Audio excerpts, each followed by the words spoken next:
देश भारत पे आपने शासन किया,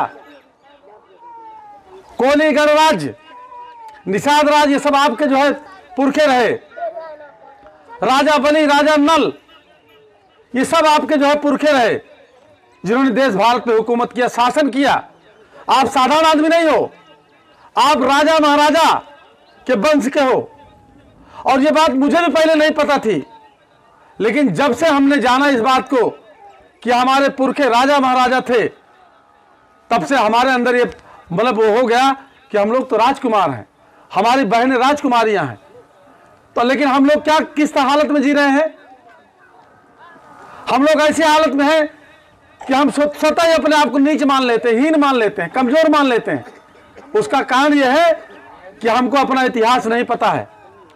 आप लोग अपना इतिहास तब जानेंगे जब पढ़ेंगे। इसीलिए मैं निवेदन कर रहा हूं, सिफारिश कर रहा हूं कि बच्चों को पढ़ाइए।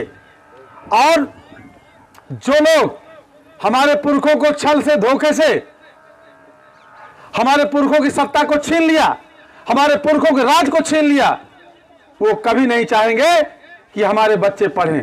क्योंकि अगर ये बच्चे पढ़ेंगे, अगर ये बच्चे पढ़ लिख लेंगे, अपने पुरखों का अपना उत्तराधिकार, अपने खोए हुए राजपाट के बारे में जानकारी कर लेंगे, इनको पता चल जाएगा कि हमारे पुरखों से राज हमारा कौन छीना है। उसके लिए संघर्ष करने के लिए तैयार हो जाएंगे। इसलिए नहीं चाहते, तमाम तरह से आपको षड्यंत्र के तहत पढ़ने से रोका जा रहा। आज भी दोहरी शिक्षा व्यवस्था है देश के अंदर। जो अमीर लोग हैं, जो पैसे वाले हैं, उनके बच्चे कॉन्वेंट पढ़ रहे हैं, आपके बच्चे प्राइमरी पढ़ रहे हैं, सरकारी स्कूल में पढ़ रहे हैं। पढ़ाई लिखाई से आपको आज भी रोकने का प्रयास अप्रत्यक्ष रूप से किया जा रहा है। हम लोग मांग कर रहे हैं इसकी बार बार। अभी हम मुंबई गए थे, वहां से हमने मांग किया, पूरे देश के लिए मांग किया।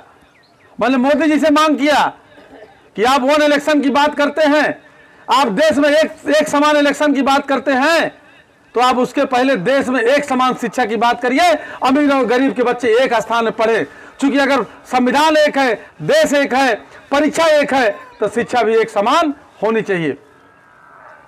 आप कल्पना करिए, आपके बच्चे प्राइमरी पढ़ते हैं, जब कोई पेपर हुई, पुलिस की परीक्षा हुई थी या लेखपाल की परीक्षा, आईएएस से जो भी परीक्षा होती है, तो पेपर सबका एक समान का होता है। आपके बच्चे प्राइमरी पढ़ रहे हैं और बड़े लोग बच्चे कॉन्वेंट पढ़ रहे हैं, बताइए वो आपसे आगे जाएंगे कि नहीं जाएंगे? वो पास कर लेते हैं परीक्षा, हमारे लोग यही रह जाते हैं। अगर पेपर एक समान दिया जा रहा देश के अंदर, तो देश के अंदर शिक्षा भी एक समान होनी चाहिए। शिक्षा अलग अलग है, शिक्षा दो तरह की है और पेपर परीक्षा एक तरह की है। ये सरासर जो है पिछड़ों के साथ, गरीबों के साथ, जो शोषित वंचित हैं, उनके साथ नाइंसाफी हो रही है। इसके लिए हम लोग आवाज उठा रहे हैं।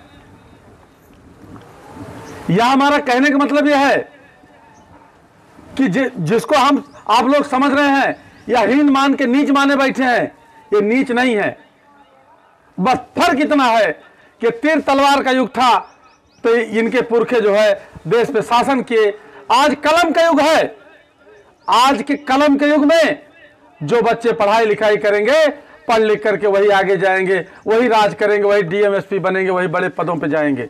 यह चीज हम आपको बताने आए हैं।